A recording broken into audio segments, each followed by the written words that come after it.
Officiellement officieux et officieusement officiel. Welcome to Gojo TV.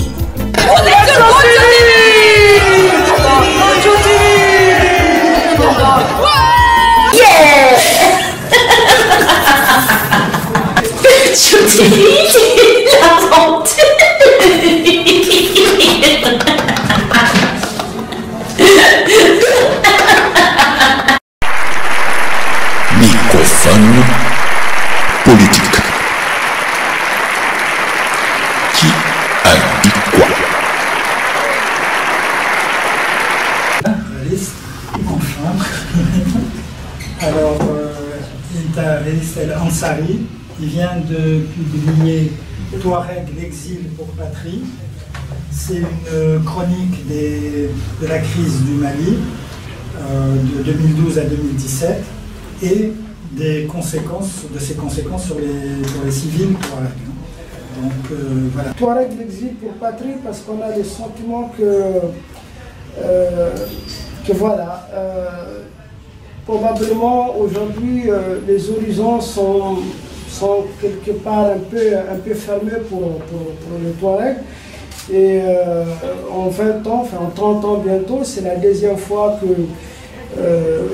plusieurs milliers de gens, de civils Touareg des régions du nord du Mali, la région de Tombouctou, de Kidal, Gao, sont de nouveau sur les routes de l'exil. Alors voilà, il y a beaucoup de choses qu'on pourrait dire sur la question, mais moi ce qui m'a beaucoup intéressé en fait au cours de ces dernières années, depuis 2012, c'est vraiment de centrer, je dirais, un travail à la fois journalistique et aussi proche du terrain sur la situation des civils, sur la situation des civils Touareg, parce qu'on a beaucoup effectivement parlé de la guerre, la dimension, disons, purement armée du conflit, aussi bien du côté malien que l'intervention française qui a eu lieu en 2013 a vraiment, je dirais, empêché de voir un peu ce qui s'est passé réellement pour les populations civiles. Et donc là-dessus, j'ai eu l'opportunité de publier quelques articles dans certains journaux, en France, en Suisse notamment, surtout en Suisse et en Belgique, pour informer sur la situation de ces civils et comment est-ce que ces gens-là sont arrivés jusqu'à là, qu'est-ce qu'ils espèrent et quel est leur point de vue aussi par rapport à toute cette situation. Parce qu'on est dans une situation Touareg, comme l'a très bien dit Chekib, extrêmement compliquée, extrêmement complexe et qui remonte très très loin. Moi je ne voudrais pas remonter aussi loin parce que on pourrait en parler pendant des heures et des heures, et probablement même ça pourra prendre des jours pour faire le tour de la question. Grosso modo, globalement, je dirais qu'aujourd'hui, les Touaregs n'ont plus vraiment de pays au sens où eux espéraient, avoir un pays comme c'était avant la colonisation, et comme ça a été ensuite quand l'histoire s'est accélérée aux indépendances. Donc les Touaregs, dans cet éclatement, vous savez, les Touaregs c'est le Mali, le Niger, l'Algérie, la Libye et un peu le Burkina Faso. On parle d'1,5 million individus selon les statistiques officielles.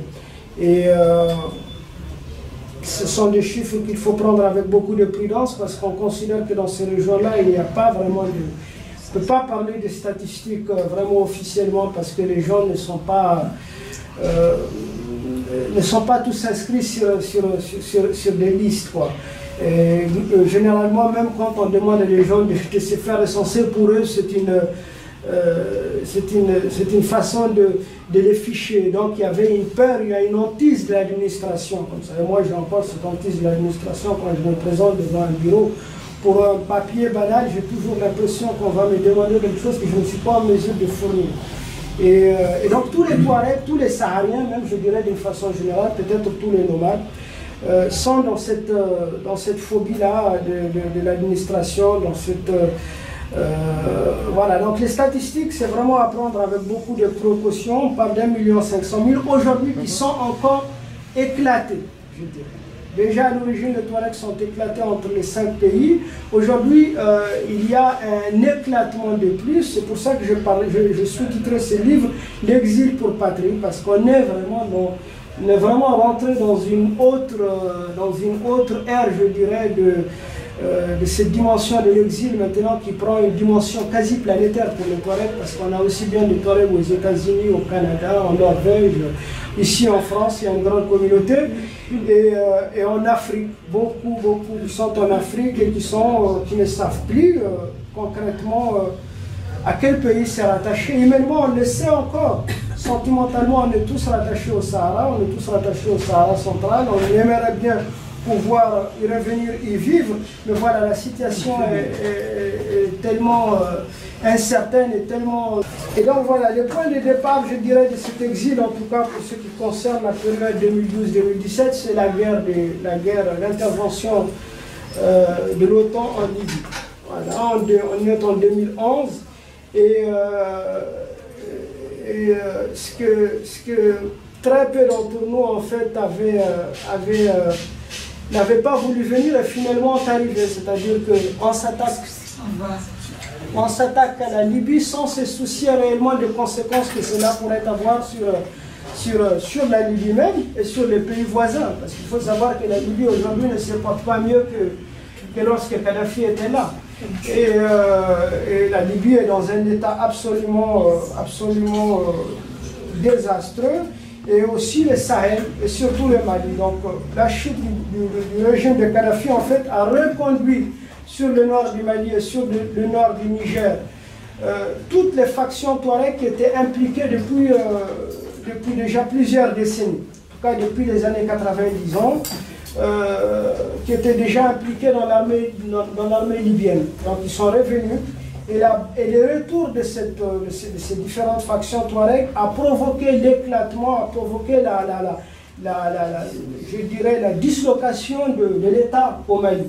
Parce qu'il y a eu la rébellion qui s'est déclenchée dans le nord, et puis il y a eu, comme ça s'est fait exactement comme en 91, la rébellion du nord a déclenché un coup d'État dans le sud.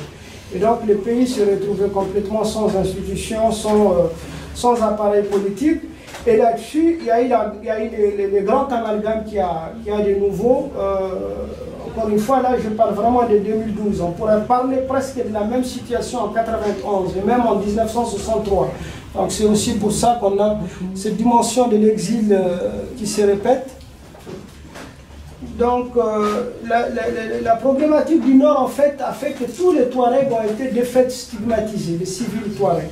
C'est ce qui a créé un déplacement, un exil de tous les Touaregs qui étaient à Bamako, dans les grandes villes au nord, à Tombouctou, notamment à Gao, dans les pays voisins. Et moi là-dessus, je me suis beaucoup intéressé donc, aux Touaregs qui ont été réfugiés, qui sont encore réfugiés en Mauritanie. Il y a un camp de réfugiés à la frontière mauritano-malienne, vers l'est mauritanien, dans l'est mauritanien, et il y avait entre 100 et 150 000 personnes entre 2012 et 2014. Aujourd'hui, on parle officiellement de 60 000 personnes qui sont encore présentes dans ces camps. Donc il a fallu s'enquérir de ce que ces gens-là vivaient, de leurs préoccupations, aussi de leur vision par rapport même au conflit, par rapport à leurs attentes. Et donc, la situation n'a pas changé. En 5 ans, on est toujours là. Je pense que les gens sont encore aujourd'hui dans une... je dirais dans une... voilà, il y a des gens qui aimeraient bien repartir parce que le nord du Mali est aujourd'hui techniquement occupé par 30 000 soldats. Vous avez les Français qui sont là, l'armée française. Vous avez les Nations Unies qui sont là, les casques bleus des Nations Unies. Vous avez l'armée malienne dans les grandes villes. Vous avez une nouvelle coalition qu'on appelle les G5, c'est-à-dire un groupement de différents pays de la région, la Mauritanie, le Mali, le Burkina Faso, le Niger et le Tchad.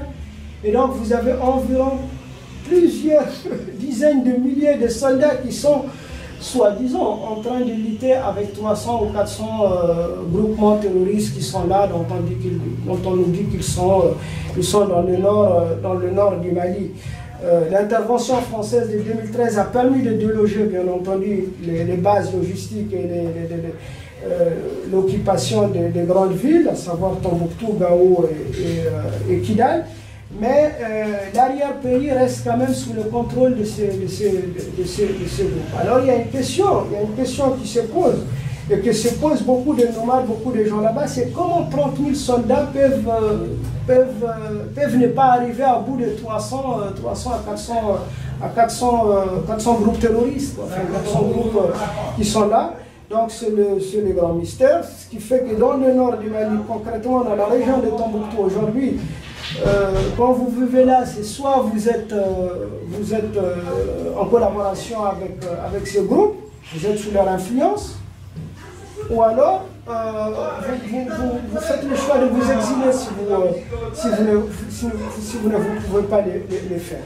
Parce que c'est une situation très compliquée qui fait que vous êtes souvent accusé par les terroristes d'être au service des armées maliennes, françaises et internationales. Et en même temps, ce qui se passe pour beaucoup de civils, ceux qui m'en parlaient tout à l'heure, c'est que quand ces armées reviennent aussi, ils s'en prennent à des gens dans des campements qu'on accuse justement d'être aussi en collaboration et en connexion avec les groupes terroristes.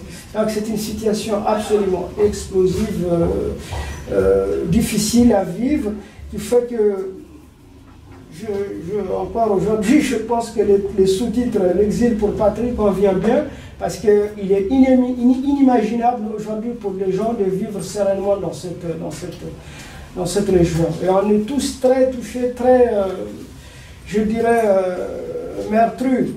Les populations civiles qui sont là-bas dans des camps de réfugiés et d'autres qui sont à la lisière de la frontière le sont encore plus que nous autres, qui arrivons quand même à voyager, à parler un peu de tout ça et à faire des choses, je veux dire. Et voilà, donc c'est une situation absolument difficile à vivre pour les Touaregs. Si incertain. Voilà, je suis allé plusieurs fois dans le camp des réfugiés à Mbara, dont je parle beaucoup dans ce livre. C'est les questions qui habitent en permanence toutes les personnes que j'ai entendu parler. Et même si nous repartons, et même si la paix revient au nord du Mali, et même si notre territoire est définitivement pacifié, est-ce qu'il n'y aura pas encore une nouvelle guerre? Est-ce que nous n'allons pas être de nouveau sur le route de l'exil? Et je vais vous dire que politiquement, il n'y a aucun support politique sur lequel ces gens-là peuvent s'appuyer aujourd'hui, parce que l'État s'est complètement effondré dans le nord, et à la limite même effondré dans le sud, parce que la problématique du centre, la situation de Peul au centre du Mali, avec l'émergence de la question Peul aujourd'hui, fait que le Mali est un pays qui est complètement comme ça, donc on attend tous en fait la grande dislocation, parce qu'il n'y a plus d'élite politique capable de voir et de trouver concrètement des solutions aux problèmes. Et c'est ça qui inquiète tout le monde. Et voici nos pères de la rue.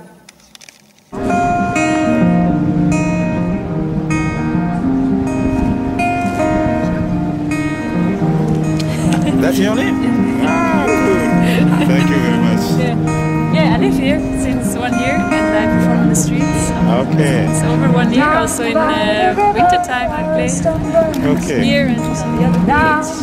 Okay. It's my first day here, so I'm from Paris. So I found you. Very good. Good luck.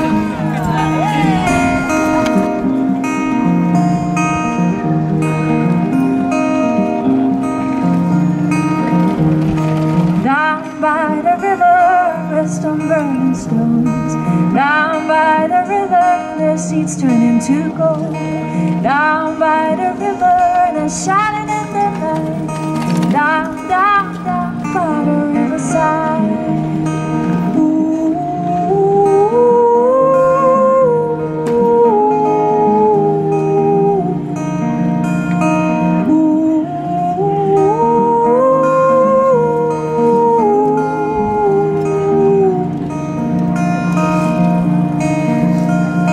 Down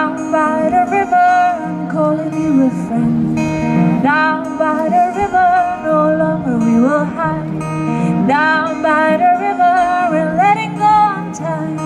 Down, down, down by the riverside.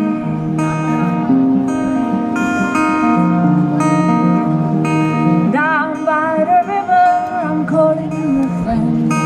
Down by the river, we'll be going far. Down by the river, we're letting go on time. Down, down, down by the riverside. And if I knew how to set sail across the Atlantic Sea, I'd be sailing away, wondering why the wind never blows from one side. Down by the ocean where all the rivers flow. Down by the ocean, I'm waiting by the shore. Down by the ocean, I'm looking out for you. Down, down, down from the bottom of the blue. Ooh.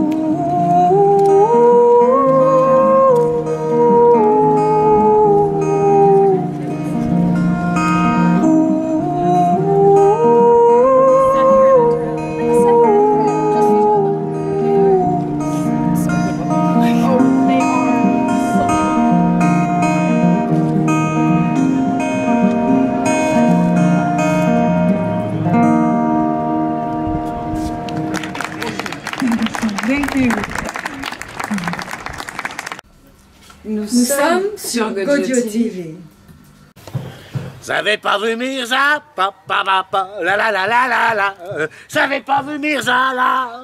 Oh la la la la la. Oh ça y est, je la vois. La la la la la la. Ça le chien va. Sure. We're from Parasite. We're from Guadalajara, Mexico. Mexico. Okay. Guadalajara. Guadalajara. Okay. Yeah. Thank you. Thank you.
Et voici maintenant Sartre.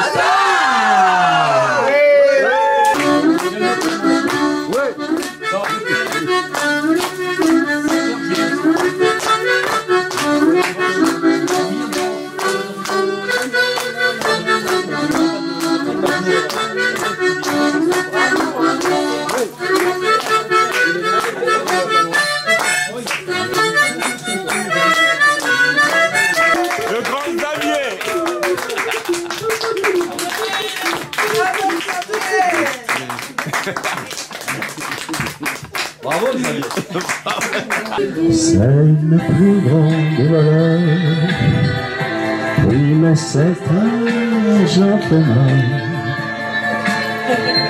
Et chaque femme a son heure.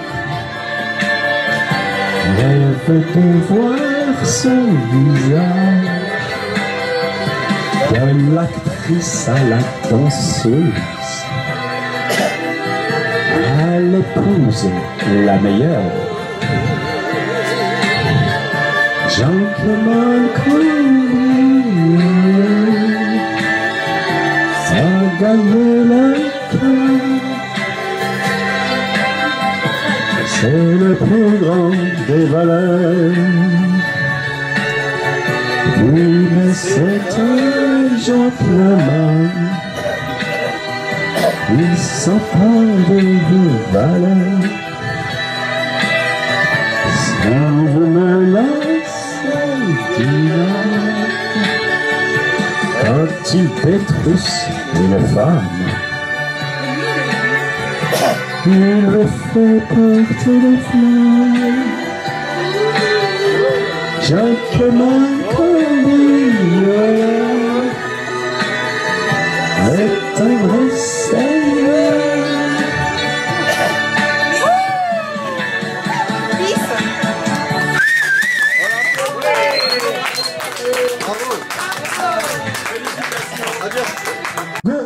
Et maintenant, je vous présente Oscar.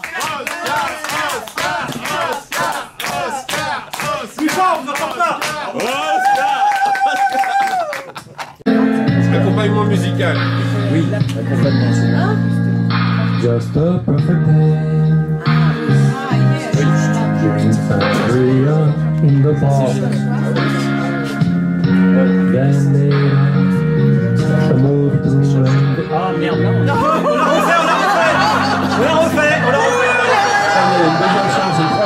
Pire refrain au pire. Could you be loved and feel love? Could you be loved and feel love? Na na na na na na na na na na na. Could you be loved? Could you be loved? Could you be loved? Could you be loved? Could you be loved? Could you be loved and feel love? Maintenant, je vous présente Florence. Ouais, vive Florence, ouais.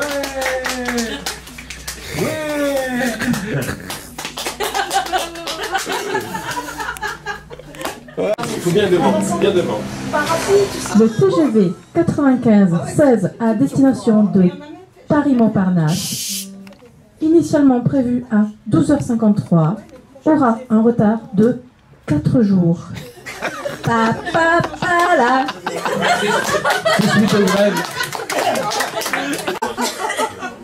Et maintenant, je vous présente le magicien Pijac, s'il vous plaît. Accompagné de la grande Zahia.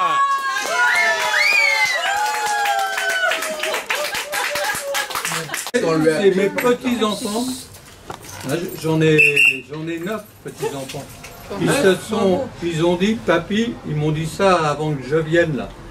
Ils disent, tu vas faire ça à tes copains, tu vas les étonner, ils m'ont dit. On t'a préparé, alors on t'a préparé des billets. Alors, le jour de ton anniversaire, Oh là là, ils dessinent mal mes mots, mais... Il y en a qui sont malins, regarde, ils ont collé de l'aluminium pour faire croire que... Alors, non mais... Ouais, on croirait des vrais presque. Non, oui, bah non. Hein? Non? Avec ça, je ne crois pas.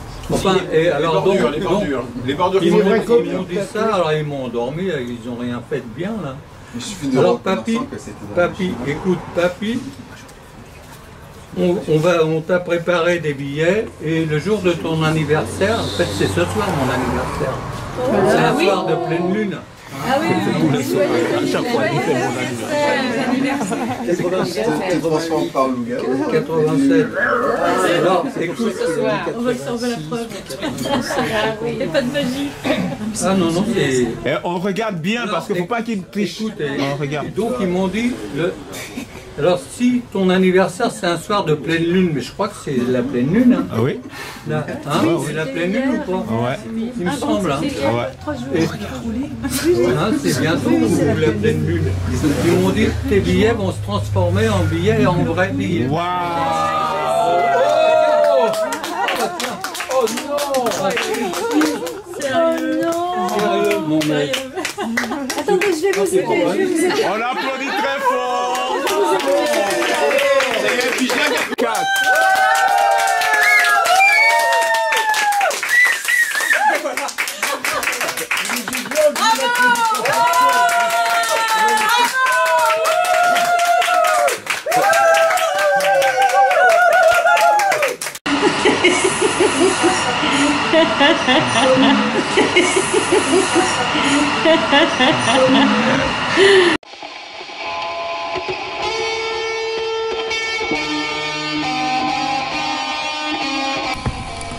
Enquête parallèle. Aujourd'hui, nous retrouvons mademoiselle Marion Bali pour le développement durable. Suite et fin. On l'écoute. Je dis bonjour Marion. Est-ce que tu peux nous parler un peu de ton travail et de toi-même? Oui, bien sûr. Donc, je suis Marion Bali. Je suis donc fondatrice et dirigeante du cabinet Dans l'air du temps, qui est spécialisé dans le développement durable et l'économie circulaire. D'accord. Et vraiment, un premier bénéfice, c'est tout d'abord la diminution des dépenses et la maîtrise des consommations d'eau, d'énergie, de matières premières, augmentation de la durée de vie des produits. Donc, je vous donne un exemple, deux exemples. Une entreprise s'appelle Pocheco, qui est dans le Nord-Pas-de-Calais, qu'on a d'ailleurs vu dans le documentaire Demain de Mélanie Laurent. Cette entreprise, en fait, elle fait de la mise sous pli automatique d'enveloppes. Et elle a complètement revu son process de production avec l'environnement. Et ça lui coûte moins cher aujourd'hui de produire son enveloppe qu'avant, quand elle n'avait pas mis en place des mesures de protection environnementale. En fait, elle a investi, c'est vrai au départ, mais aujourd'hui elle a un bon retour sur investissement. Qu'est-ce qu'elle fait? Elle est autonome en ressources hydriques, c'est-à-dire qu'en fait, elle utilise l'eau de pluie pour laver les machines, pour la climatisation et les sanitaires. Et elle économise, je ne sais pas si vous voyez, 160 litres d'eau par heure. Donc c'est énorme. Énorme. Voilà, après, pour le traitement de ces eaux usées, elle fait ce qu'on appelle de la phytorémédiation. Donc ça, en fait, ça veut dire que ce sont des plantes qui sont capables d'absorber la pollution. D'accord. Elle a mis des panneaux photovoltaïques sur son toit, et puis elle a une toiture végétalisée. Et en fait, elle a aussi son chauffage, le chauffage de l'atelier qui est assuré par la chaleur qui est dégagée par les compresseurs des machines, qui est récupérée, et par une chaudière bois qui est alimentée par des palettes de bois qui sont des déchets. Donc en fait, grâce à ça, elle économise 119 tonnes, je crois environ, de CO2 par an. Mais ça a un coût quand même. Oui, ça a un coût. Faut mettre ça en route. Ça a un coût, ça a demandé beaucoup d'investissement au départ, et le retour sur investissement, on va le voir, ça va se faire sur 10-15 ans. Ça demande un investissement, donc on va le voir qu'il peut y avoir des freins à ce niveau-là. Et c'est surtout, au-delà du coût, que dans le terme de bénéfices, elle va fidéliser ses clients, elle va avoir une meilleure image, elle va aujourd'hui diminuer ses coûts de production, ce qui n'était pas le cas au départ. Donc voilà, c'est un triple bénéfice en fait. Il faut savoir aussi, ce qui est intéressant, c'est qu'elle a installé des ruches pour abeilles sur le toit, elle a installé des nichoirs à oiseaux, elle a fait des plantations et elle a un retour de la biodiversité sur le site. Ça, c'est génial. Ça veut dire qu'on voit des papillons qu'on n'avait pas vus depuis 50 ans, quoi. Donc c'est quand même exceptionnel. Les voisins, ils sont contents d'habiter à côté de cette entreprise. Enfin, c'est tout bénef, quoi. Une super image. Donc, ça a une valeur immatérielle, cette image qu'elle a, en fait, hein, au-delà de l'investissement qu'elle a eu au départ. Donc, il y a ça comme exemple. Et puis, il y a l'entreprise Arteprint, qui est un imprimeur.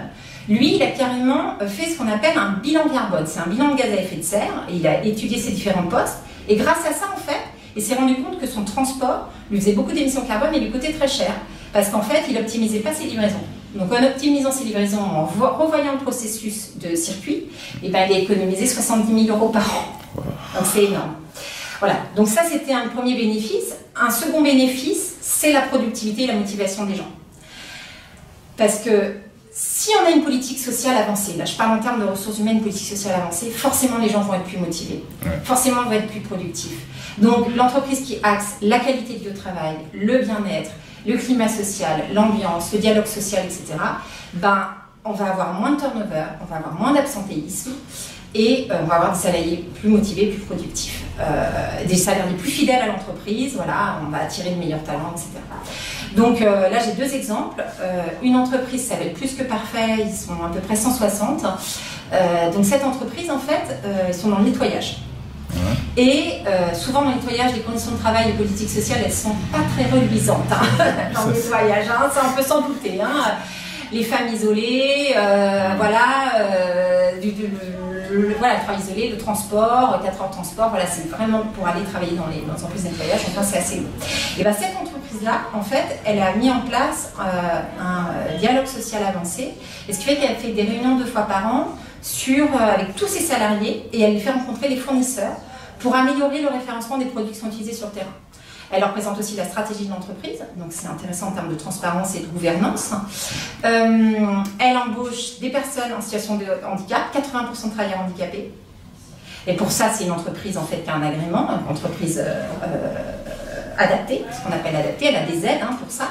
Et puis, elle embauche aussi des personnes éloignées de l'emploi, donc c'est une entreprise d'insertion. Et cette entreprise, elle travaille aussi sur l'équilibre vie privée, vie professionnelle, elle a une politique de formation très ambitieuse, enfin voilà, elle a une politique sociale avancée et ses salariés sont motivés, ils sont plus productifs, donc voilà. Après, j'ai une plus petite boîte qui fait 28 personnes, qui est une entreprise qui est dans le négoce de matériel médical, et cette entreprise, en fait, elle a mis en place, dès le départ, une mutuelle pour ses salariés. Alors que c'est obligatoire d'avoir une mutuelle dans les petites boîtes que depuis 2016. Donc elle avait pris beaucoup d'avance. Elle a mis en place un plan d'épargne entreprise. Donc les salariés peuvent épargner sur le plan qui est abondé par l'entreprise aussi. Elle les a envoyés, elle a envoyé tous les salariés, ils ont fait un voyage pour aller au Mali. Et en fait, là-bas, ils ont construit un puits, etc. Donc en fait, ça a motivé les gens, voilà. Cette entreprise, elle projette régulièrement des films sur le développement durable, donc ça motive les salariés. Elle a fait passer aussi des ergonomes qui ont revu en fait les postes de travail. Donc en fait, pour que les gens soient mieux installés et moins de douleurs, moins de troubles musculo-squelettiques, ce qu'on appelle moins de tendinite, etc. Et ils sont aussi installés dans des locaux qu'on appelle HQE, de haute qualité environnementale. Voilà, elle fait aussi de l'analyse de la qualité d'air, elle fait plein de choses, elle a une politique de formation supérieure à la moyenne de son secteur, etc. Et donc les salariés sont très motivés. Après, il y a un troisième bénéfice qui est très important, c'est que le développement durable, quand les PME s'y engagent, ça leur permet de répondre aux attentes des donneurs d'ordre privés et publics. Et il y a des attentes de plus en plus importantes qui sont dans les cahiers des charges des acheteurs. Et là, je vous donne un exemple qui est encore une fois l'entreprise Arteprint, cet imprimeur, qui en fait, c'était des gros clients, des banquiers, des assurances qui lui demandaient des critères en matière de développement durable.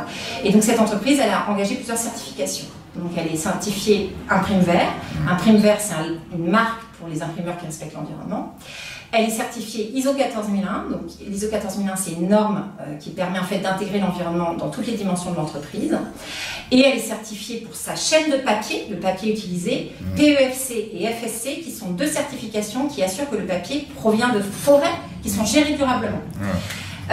Donc voilà, donc ça lui permet effectivement de fidéliser ses clients. Les salariés sont super fiers et ils véhiculent cette image à l'extérieur de l'entreprise. Voilà. Un quatrième bénéfice qui est très important, c'est l'innovation. C'est-à-dire que le développement durable, on en a parlé, ça permet d'innover et de faire que l'environnement est source de créativité et d'innovation dans les produits et les services. Voilà, j'ai deux exemples. L'entreprise Notox. Notox, elle fabrique des planches de surf à base de fibres de lin. Donc le lin, c'est un matériau moins impactant sur l'environnement. Et donc du coup, le fait d'avoir fait des planches de surf à base de fibres de lin, ça a permis d'avoir des performances techniques supérieures. C'est-à-dire que l'environnement est source d'une meilleure fonctionnalité du produit. Donc c'est quand même génial. Et après, un deuxième exemple, c'est l'entreprise Steelcase, qui fabrique du matériel de bureau et qui a fabriqué des chaises éco-conçues. Ça veut dire quoi, des chaises de bureau éco-conçues? Ça veut dire que ces chaises, elles contiennent 44% de matériaux recyclés. Elles sont démontables en 5 minutes, donc c'est génial. Les éléments se remplacent très facilement, donc il y a une augmentation de la durée de vie du produit, ce qui est quand même vachement intéressant pour lutter contre l'obsolescence programmée. Et puis il y a une diminution, je crois, d'un volume de 30% des emballages. Donc voilà, donc c'est vraiment un produit éco-innovant. Donc quand on éco-innove, il faut évidemment être prêt, il faut que les consommateurs soient prêts à payer, donc ça dépend de son marché, ça dépend de son business, il ne faut pas non plus y aller s'il n'y a pas le marché qui n'est pas prêt, parce que sinon on se met en danger. Donc ça c'est pas à pas, c'est en fonction de ses enjeux, son business, etc. Mais ce qui est intéressant, c'est qu'il y a des potentialités pour innover et les consommateurs sont de plus en plus prêts et les attentes des clients. Après, il y a d'autres bénéfices comme le fait qu'on dialogue mieux avec son territoire, avec les collectivités locales, avec les clients, les fournisseurs, les salariés, les associations, les ONG, etc. On diminue les risques d'image. Les risques d'image, quand on a une corruption, on prend une amende et l'image, elle en prend un coup. Hein, donc voilà, le développement durable, c'est aussi l'éthique. Hein, donc voilà, donc il y a des diminutions des risques sociaux, des risques sociétaux, des risques environnementaux, des risques réglementaires. Parce que quand on n'est pas conforme à la réglementation, on risque une amende. On prévient les contentieux, on a moins de passages au prud'homme. Si je reprends l'exemple de la société dont je vous ai parlé de nettoyage, plus que parfait, et ben cette entreprise qui a une politique sociale avancée, elle a eu un passage au prud'homme en 8 ans, ce qui est très très très peu dans le secteur du nettoyage, où ils engagent 5% de la masse salariale en général pour le passage au prud'homme. Et en plus, cette entreprise, voilà, elle a perdu très peu de clients en 8 ans. Donc voilà, donc c'est intéressant, on diminue les risques, on se différencie de la concurrence, on anticipe la réglementation, etc. Donc il y a quand même beaucoup de bénéfices, et je vais donner des exemples d'entreprises. Maintenant, il y a aussi des freins. Et il y a des freins, et la question c'est aussi comment l'entreprise peut faire face à ces freins et engager la démarche de RSE et de développement durable. Alors en fait, les freins, on va distinguer les PME et les grands groupes. Pour les PME, c'est le manque de temps, très clairement, hein, et le manque de moyens. Les chefs d'entreprise, ils sont au four et au moulin. Donc ils sont débordés, ils sont dans leur activité, voilà, les entreprises PME elles sont très souples, elles réagissent très vite, mais voilà, forcément elles manquent de moyens pour engager quelqu'un à plein temps sur le développement durable. Donc ça c'est un premier frein. Un deuxième frein, c'est le budget, parce qu'effectivement, ça demande quand même un investissement au départ, alors qui peut, si on a une vision long terme et si on a les reins solides, permettre d'avoir un retour sur investissement à terme. Mais c'est vrai que pour des petites entreprises qui ont un taux de rentabilité qui n'est absolument pas bon, etc., ça va être compliqué d'engager la démarche parce qu'elles vont devoir remplir les carnets de commandes à court terme, elles peuvent avoir des problèmes de trésorerie. Donc, c'est pas un monde de bisounours, c'est pas si simple. Il faut comprendre ces enjeux et voir économiquement si on peut y aller, quand est-ce qu'on peut y aller, comment on peut y aller. Et en tout cas, ce qui est sûr, c'est que les entreprises qui ont engagé une démarche de développement durable sur le long terme, je dis bien sur le long terme, qui ont poursuivi, qui n'ont pas fait des petites actions comme ça, qui sont allées au bout pendant longtemps, qui ont su communiquer après dessus, elles sont toutes plus rentables. Toutes les études le démontrent. Donc en fait, les freins, c'est que aussi les entreprises, elles attendent le dernier moment d'être au pied du mur pour pouvoir faire quelque chose. Ça, c'est le propre de l'être humain. Alors que finalement, c'est quand tout va bien qu'il faut essayer d'y aller pas à pas et de commencer à engager la démarche, quoi. Donc en fait, voilà, alors il y a aussi le fait qu'elles n'ont pas forcément de visibilité sur le retour sur investissement. Moi, quand je vais voir mes clients, ils me disent souvent, mais combien ça va m'apporter? Moi, je ne peux pas dire tout de suite, votre politique sociale avancée, votre politique environnementale, ça va vous rapporter ça. C'est impossible parce qu'il y a beaucoup de qualitatifs, et c'est du long terme, c'est du matériel, c'est de l'image, etc. Donc voilà, alors après, il y a aussi qu'il y a des attentes contradictoires des clients. C'est-à-dire que les clients disent oui, mais des critères de développement durable dans le cahier des charges, il faut que tu répondes au développement durable, fournisseur, mais je ne suis pas prêt à payer plus cher. Donc voilà, ça c'est aussi un frein. Mais malgré tout, les entreprises avancent, il faut y aller pas à pas, dans une démarche step by step de progrès. Hein, donc ça c'est fondamental. Les grands groupes, je parle rapidement 2 secondes des grands groupes, ils ont des freins aussi, les grands groupes, ils sont différents des PME, ils ont les moyens, ils ont le temps, ils peuvent embaucher quelqu'un à plein temps, ils peuvent avoir une équipe sur le développement durable. Le truc, c'est que c'est lourd, il y a des procédures, il y a plusieurs entités business qui vont réussir à déployer le développement durable jusqu'au bout sur le terrain, c'est compliqué. Les gens, c'est des numéros, donc les gens, ils sont loin de la direction, ils sont pas proches, etc. Donc, pour la politique sociale, c'est pas forcément évident, et il y a un décalage souvent entre les beaux rapports de développement durable qui annoncent qu'ils font plein de choses et le terrain dans les pratiques professionnelles. Donc les entreprises, elles doivent y aller pas à pas, step by step, démarche de progrès, en fonction de leurs enjeux prioritaires. C'est-à-dire que leurs enjeux prioritaires, c'est souvent les enjeux sectoriels du secteur. C'est évident que quand on est une entreprise de l'agroalimentaire, on n'a pas les mêmes enjeux que quand on est une entreprise de téléphonie mobile. Dans la téléphonie mobile, ça paraît évident, ça va être les conditions de travail des fournisseurs, des sous-traitants qui sont en Asie, qui fabriquent les téléphones. Ça va être l'environnement, les problèmes de ressources pour fabriquer les téléphones, évidemment, qu'on va plus avoir dans 10-30 ans. L'agroalimentaire, par contre, les enjeux majeurs, ça va être la répartition de la valeur ajoutée sur toute la chaîne et la rémunération de nos agriculteurs, qui soit juste, parce que quand on voit dans la filière lait comment ils sont payés, voilà, c'est un exemple. Et puis dans l'agroalimentaire, ça va être aussi la relation avec le consommateur, c'est-à-dire on veut des produits de qualité, sains, sans OGM, sans pesticides, etc. Donc en fait, l'entreprise, elle doit travailler en fonction de ces enjeux pour pouvoir être la plus efficace possible sur le développement durable et là, faire avancer elle-même et la société. Mais elle doit des fois commencer par des actions de bon sens symboliques, des petites actions, des éco-gestes qui permettent d'économiser d'énergie, meilleure gestion des déchets, faire des économies, etc. Elle doit commencer par des actions de bon sens. Et puis, après, elle met souvent en place des bonnes pratiques qui sont un peu dispersées, qui ne sont pas forcément en lien avec la stratégie de la boîte. Et après, progressivement, l'entreprise, elle va intégrer le développement durable et l'économie circulaire dans sa stratégie. Et elle va changer le modèle économique. Et c'est là qu'elle en retire la meilleure valeur ajoutée et le meilleur retour sur investissement. Donc voilà. Donc, voilà. Moi, j'accompagne les entreprises, donc avec mon cabinet dans l'air du temps.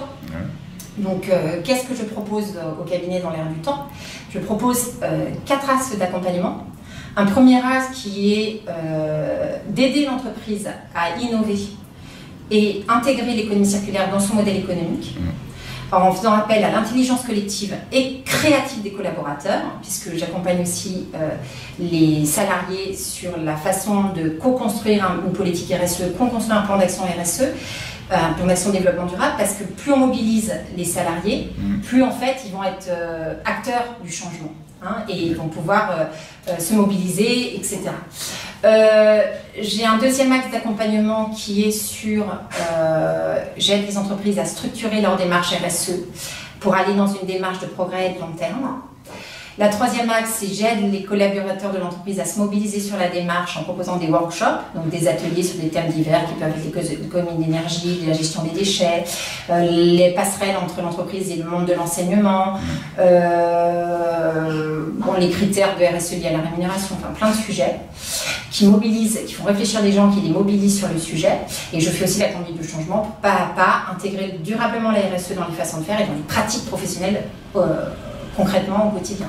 Et le quatrième axe, enfin, c'est la communication et la capitalisation sur les points forts de l'entreprise en RSE pour qu'elle puisse accélérer son retour sur investissement, qu'elle puisse mieux répondre aux attentes des clients. Donc ça, c'est les 4 axes d'accompagnement de mon cabinet. Alors, moi, je trouve que c'est un défi passionnant. C'est un défi super intéressant. En tout cas, j'ai une légende dans mon entreprise qui se base sur la légende amérindienne utilisée par Pierre Rabhi, qui est sur la légende du colibri. Parce qu'en fait, je considère que chacun fait sa part. Il faut arrêter de dire oui, c'est les politiques, machin. Bien sûr que les politiques ont un rôle, bien sûr les industriels ont un rôle, mais les consommateurs, c'est eux qui peuvent faire changer les choses. Les consommateurs peuvent faire changer les choses en achetant des produits différents, des services différents, et ben la boîte sera obligée de changer. Donc chacun peut faire sa part, et j'aime beaucoup cette légende du colibri, et je terminerai par ça. C'est que c'est un petit oiseau en Amérique du Sud, qui en fait est dans une forêt où il y a beaucoup d'animaux, de gros animaux, il y a un incendie. Et en fait, il prend un petit peu d'eau dans son bec et il essaie d'aller un peu mettre sur le feu. Et alors les gros animaux, ils passent à côté, ils disent « Ouais, mais attends, ça sert à rien ce que tu fais !» Et le petit oiseau, il dit « Moi, je fais ma part. » Voilà. Donc je terminerai là-dessus. Ouais, merci Marion. Si on veut te contacter, comment on fait?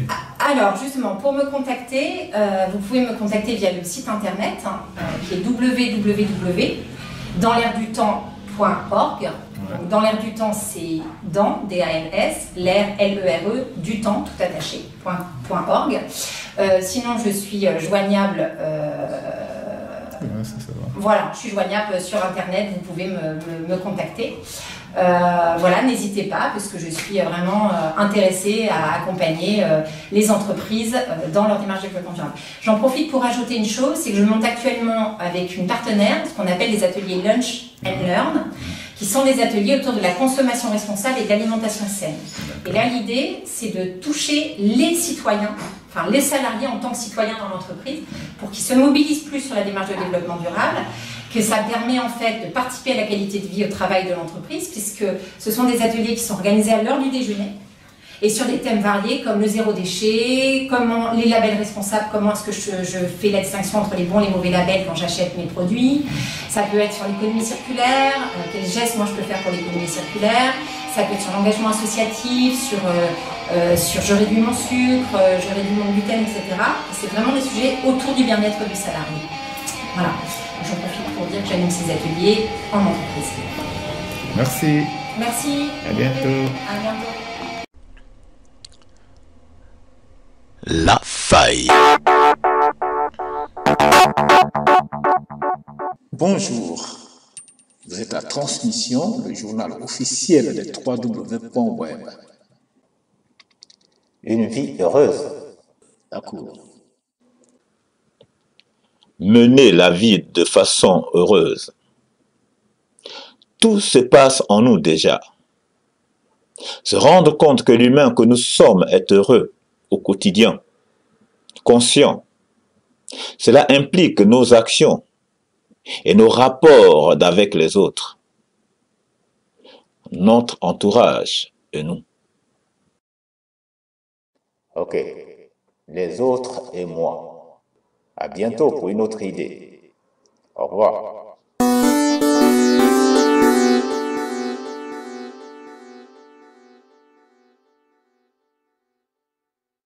Et maintenant, derrière cette porte, la majorité invisible.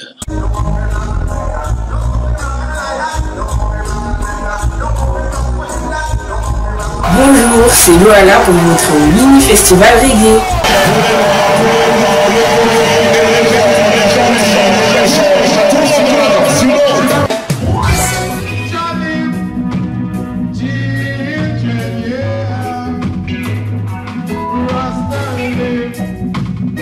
Yes, c'est moi-même, c'est Sean Blazin, en direct avec mon gars de Gojo TV. Yes. Donc voilà, on est là, qui la partie, c'était bad.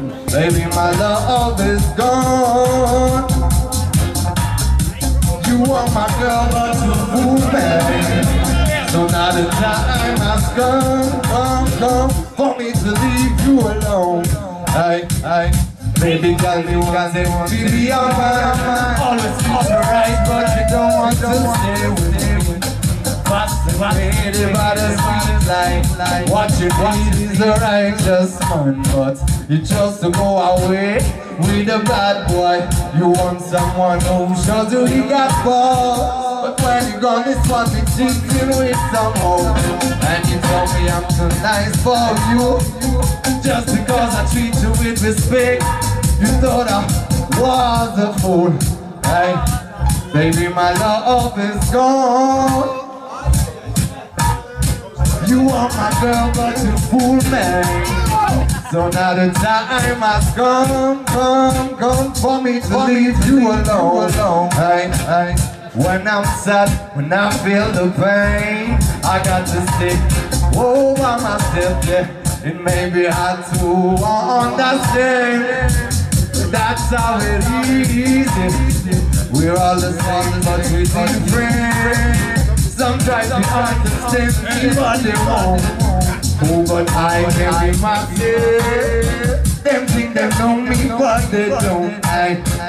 When me thoughts darker than in darkness, sitting in this cave trying to find a way. If you uplift myself, so I meditate. I'm in a bubble, you can't take me out of it. I'm in a escape from these troubles and pain. Won't you leave me alone? Baby, my love is gone. You are my girl, but you fool me. So now the time has come for me to leave you alone. Baby, my love is gone. Cause you're in love with a wrong boy.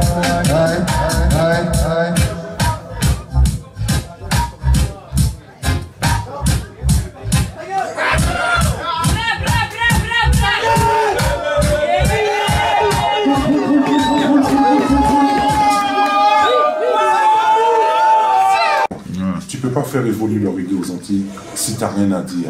Tu comprends que c'est un travail qui va là. Les Jamaïcains, ils sont pas comme nous.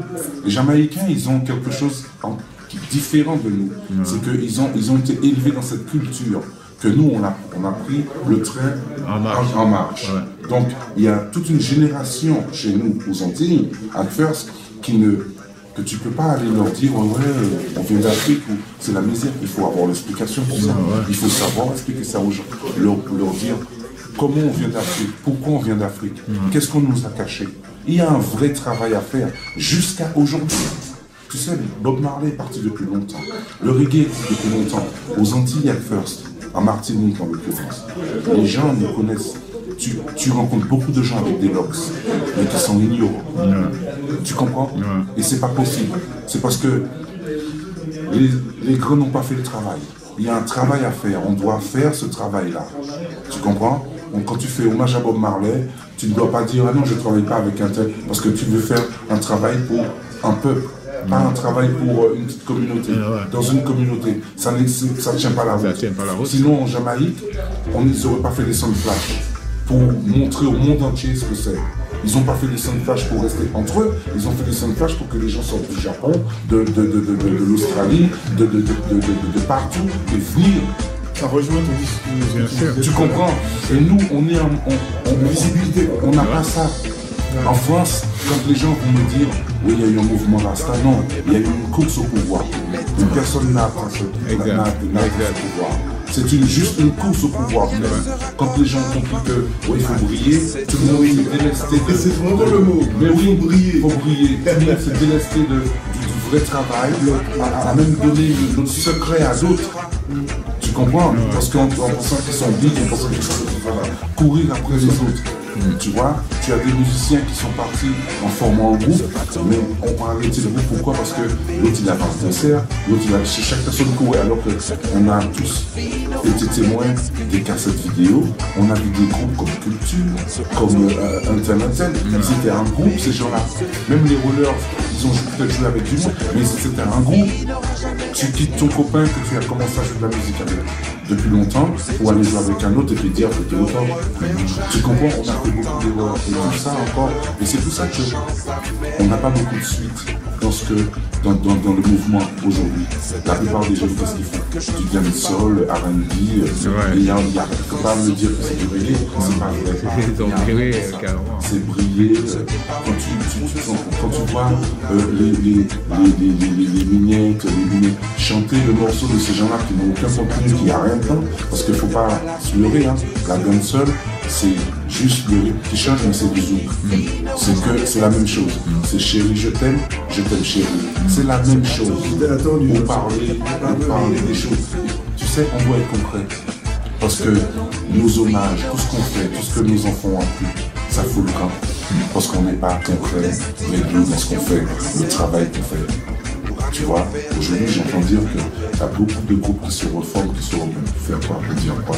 Il faut avoir quelque chose à dire. Il faut qu'on soit concret, il ne faut pas qu'on mélange les choses. Tu sais, les gens, on parle de, quand tu vois dans certaines presses, le mouvement de reggae, enfin, il n'y a jamais eu de mouvement de reggae. Il y a la course au pouvoir. C'est tout.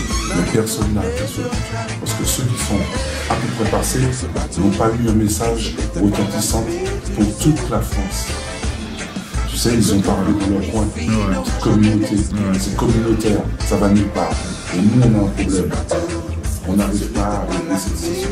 Dès qu'on voit quelqu'un qui fait un problème, ah oui, c'est lui, il a fait 2 chansons, il a été DJ, alors il n'y a pas de contenu, il n'y a rien. C'est vide. M'as-tu vu? M'as-tu vu? M'as-tu vu? Voilà. Tu vois, c'est dommage tout ça pour nous. Et nous, on doit, ceux qui ont compris, travailler, ne pas lâcher l'affaire, parce que c'est très important. Et tous ceux qui suivent l'ASCA, qui suivent ces choses-là aujourd'hui, n'ont aucune information, n'ont rien. Ils sont confiés sur eux-mêmes parce qu'il n'y a plus de message, il n'y a plus rien. Tout le monde cherche à briller. À briller. Ouais, à briller, c'est tout. À rien faire d'autre que briller.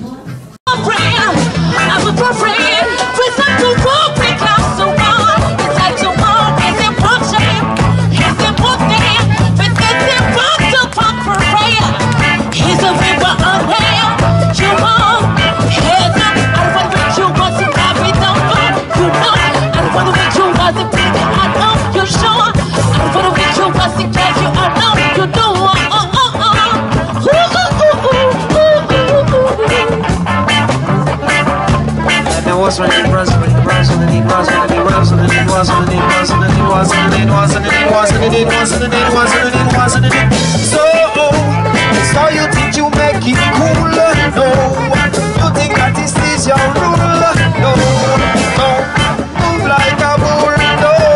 You better take it like rules, yo. I'm not telling you no confusion, no. We don't get abused to the illusion, no. You can read it to the news. Rastafari come again and never get loose. Cause we running again, running again, running again, running again, running again, running again, running again, running again, running again, running again, running again, running again. This are the we run away. Running again, running again, running again, running again, running again, running again, running again, running again, running again, running again, running again, running again. To get lost away.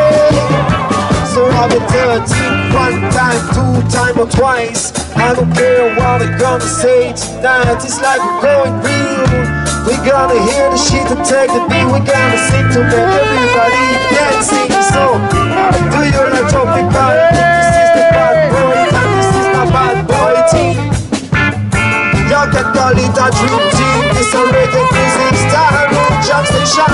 We're running again, running again, running again, running again. Running again, running again, running again, running again, running again, running again, running again, running again. You can run away. Running again, running again, running again, running again, running again, running again, running again, running again, running again, running again, running again, running again. You can get lost away. Yeah, yeah, yeah. Whoa, I wanna see people living in love. I wanna see people living in love.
Ils ont tué mes frères à Djokwe, Maïba Djokwe. Allô Djokwe, allô Djokwe. Ils ont tué mes parents à Yaïbi. Allô Djokwe. Ils ont tué mes parents à Petit Djokwe. Allô Djokwe, allô Djokwe. Ils ont tué mes parents à Yaïbi. Allô, Djokwe. Ils ont tué mes parents à Ditoso. Allô, Djokwe.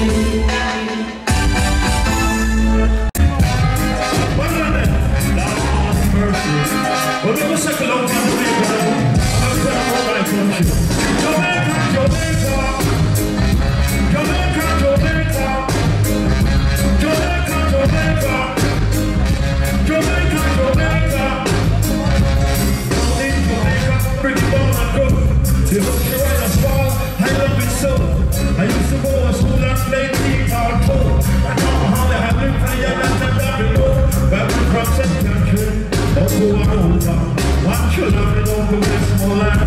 Even said you try road to Clarendon. Even said you by road to Portland. I know, borrow my brother man. Was making a truck for his Java. To get me grandfather, over far. Oh, living in Manchester, it was 17 months, and it took me 1 month, 45 more, and it married 48, 55 more, and it's 16 months, 79 more, and it young me, if you never have a sense of you never have a sense of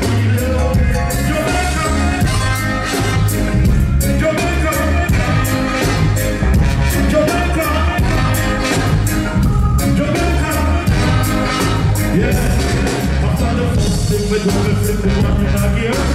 If one thing we're doing, we just finish those. One thing we know, I'm not tired this year. My surprise is I'm gonna fear. This is for making what you really have here. What if I will be your mama? 35 more, by the average 48, 55 more, that's 16 costs a half. 79 more, and the only renter. I never have no tomato.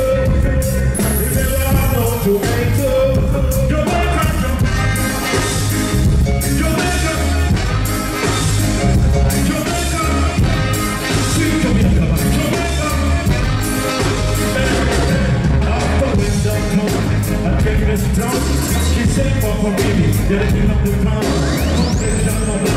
You're saying you're wrong. That's why you want the food. I said, wrong talk, right? Only family people are the one. 35 more, and it's a range 48 times. 55 more, and it's 16 comes on. 79 more, and the young name renter. You never have a sense of media. Oh, what's going on? And two cents, the grandfather never have a sense of media. It leaves me not here. Leave me not left. A bientôt sur Gojo TV.